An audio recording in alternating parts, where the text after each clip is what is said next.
My name is Tia. I actually have 3 businesses. I have 2 clothing lines, which is Detroit Plug, Limitless Hustle, and I have a magazine as well, Genesis Underground Magazine. Right now, you actually see a huge comeback for Black Wall Street because of the simple fact that everybody's tired of giving the next person their dollars. So you have people, whether it's doing hair or selling shirts or even people out here selling candles. You definitely have more businesses coming out because of the simple fact we tired of giving the next guy, oh yeah, we're going to go ahead and support them. We're going to support our own. Now the pros of it is Black Wall Street coming back. We're making a comeback. We're getting the name out there for ourselves again. The cons is not everybody want to support. That's the only con to it. You always got some people like, oh, that's too much, or I don't really want to do that, but then they go to the next person instead of supporting their own. I've been doing clothing lines for probably since like 4 or 5 years now. Mm-hmm. And within 4 or 5 years, you always tell somebody, oh, yeah, my shirt $25. Dang, that's much? But you'll go over to True Religion or somebody and spend $60 on a shirt with a horseshoe on it. But mine's got designs on it, you can get your name on it, you know. And it's supportive. Exactly, you supporting your own. But yet you'll go to the guy who really don't want you wearing that stuff.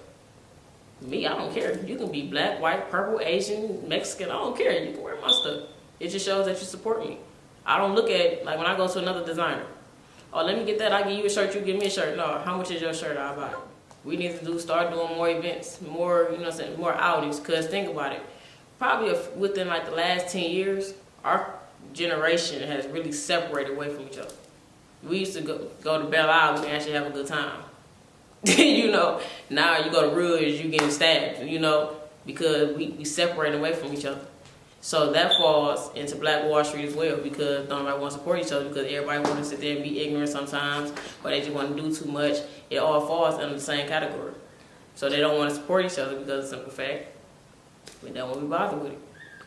Do you feel like white people view us as failures because we have like ignorance when it maybe comes to saving money or supporting our own or knowing how to use like the proper resources and things like that? I actually kind of agree, because with the white folks, they support one another. Black folks, on the other hand, no, we gonna go over to them. Y'all gonna go over to them, but it's the same. You spending the same amount. Mm-hmm. Or you go over to them and, I mean, you getting the same experience. But nowadays, black people, they feel like a black person's customer service is actually them being rude because they're not getting what they want. Like a black person go up to me right now, let me get your shirt for 15 instead of 25. I'm sorry, I can't do that. That's just so rude to you. Like you want to get mad at me because I'm telling you that's my price. Now I will negotiate, but they don't want to hear that. They want to get the price that they want. So they start calling you rude, your customer service is bad, but go to the white person and act like everything cool. Do you think that that's how is our mentality as black customers? Is it that we always want to get like something for free or something cheap? Does that have to do with do you think it has to do with anything like how we were raised, brought up in a community, our environment? Is that why our mentality is like that? I can't even tell you why. That's the bad part, because it be so many people who just feel like they deserve a discount. Mm-hmm. Oh, I'm your brother. No, you're not. You one in my household. Come on, man. You gotta support the black person. You gotta support me by me supporting you. I'm supporting you by sitting there saying, okay, you can buy this shirt. You support me by just going ahead and pay the price that I have. Mm-hmm. It's not like I'm finna go give you some stuff that's actually worth $3.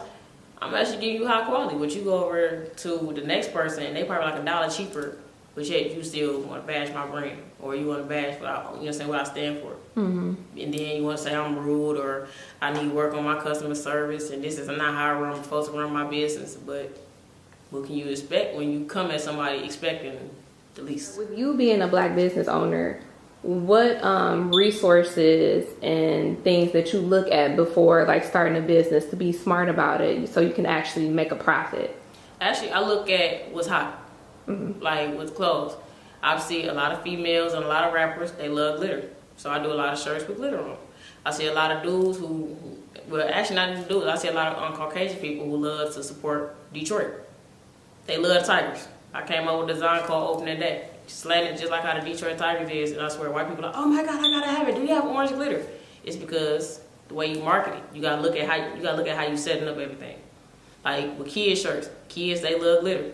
The little girls, they love pink and purple. Get you some shirts that's pink and purple. And next thing you know, that's what I'm selling.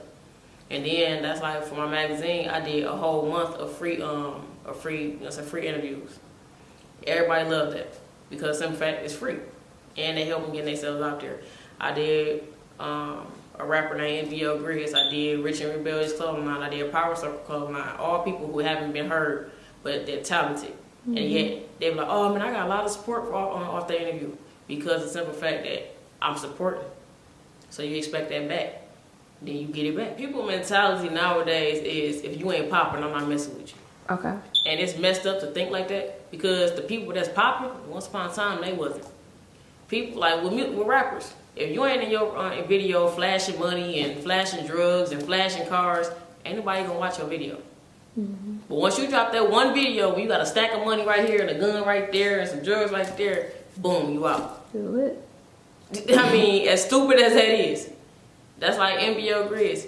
He haven't done not one video with drugs in his videos, no guns. All he do is talk about his son, talk about his struggle, and yet people sleep on him because he ain't showing that lifestyle. He ain't showing the lifestyle that he was raised in or where he from or none of that. So it's like people support popularity instead of supporting talent. You got black people out here actually trying. Okay, now I know a few little drug dealers and all that, but that's not the positive lifestyle that you want to promote. You want to promote, you know what I'm saying, Mr. Jones and Miss Jones out there with their own cleaners. You want to support, you know what I'm saying, Mr. Robert out there with his own gas station because of the simple fact that you see that there's a black man or a black female out there actually trying instead of getting shown as the negative vibe on all black culture. Black culture, we get belittled by everything. We can walk around, oh, look at those. We get belittled by everything. So when you see a African American with their own business, they can't put you in the same society as everybody else. Positives now is a lot of people are starting their own healthcare businesses, and I think that's kind of like the biggest thing right there. Because my mom, she actually does it. She just started hers. It's kind of bad that I kind of forgot my mom's business name because she just started. But it's a lot. I got family members who's nurses. I got family members who clothing designers. I got family members who do landscaping because of the simple fact that we tired of giving the next person our dollar. That's mainly where everything falls from. Because with True Religion, y'all go spend $60 on a shirt that costs them $10 to make. But nobody think about that because nobody's researching on everything that it takes to get made. What do you see in the future for black businesses coming back together and starting Black Wall Street up again? Actually, I see a huge comeback for the simple fact that it's so many businesses growing out. And that's like with me, I teach my little brothers everything about my business. This is going to be yours one day. Like, if I leave this earth, Lord forbid, y'all going to take over. The same thing with my niece. So as long as we engrave in, you know, in the younger generation mind that you can start your own business, you can be something, Black Wall Street is going to continue to grow. For the simple fact that we keeping it going. It's a trend. As long as we keep that mindset going, we have nothing to worry about. Because, and also, another thing, as long as black people support each other, just because you got your own business don't mean you can't support the next. Plain and simple. That's all it is to it. Okay, Richard and Billy is a brand that I came up with 2 years ago. It's a brand that I sat down at the table and thought about myself. I had a list of R words. I went through Google. I was just looking up definitions, looking up. I ran post-brand Rich, Rebellious, and Relentless, but I ended up taking my phone word because I thought it was too much. So Rich and Rebellious is a proud brand that I'm glad to own. What the story behind it is that the city of Detroit is those two words. I was trying to find two words that represent my city, and I felt that was representative.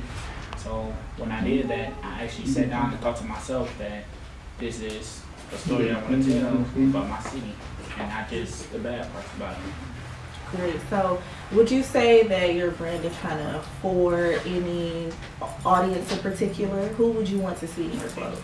I really don't have a certain people that see my clothes. My brand is art. So when I put it on clothes, I look at for people to wear it and be proud of what they're wearing. I don't really do it for the money. I don't do it for the exposure. I do it to see my artwork going around. Black Wall Street, and I know a little bit about Black Wall Street. You know, coming from Tulsa, Oklahoma. It was black-owned businesses all together, working together to become one, to be able to go and buy from each other, to keep the money in cycle throughout the Black community. Okay. So what do you think would need to happen in Detroit for us to kind of bring Black Wall Street back or something similar to it? And how do you think your business fits into that? To bring back Black Wall Street inside Detroit, we have to find the key of communication. The key to communication is, what I'm saying, is just not through social media, not through text messages, not through phone calls. We have to find the key to communication to unlock the Black Wall Street inside Detroit. It's a lot that we can accomplish if we put our minds together. So I think my role as a person in Detroit is to find other businesses, to find an outlet that I can bring to the city of Detroit to make it even better.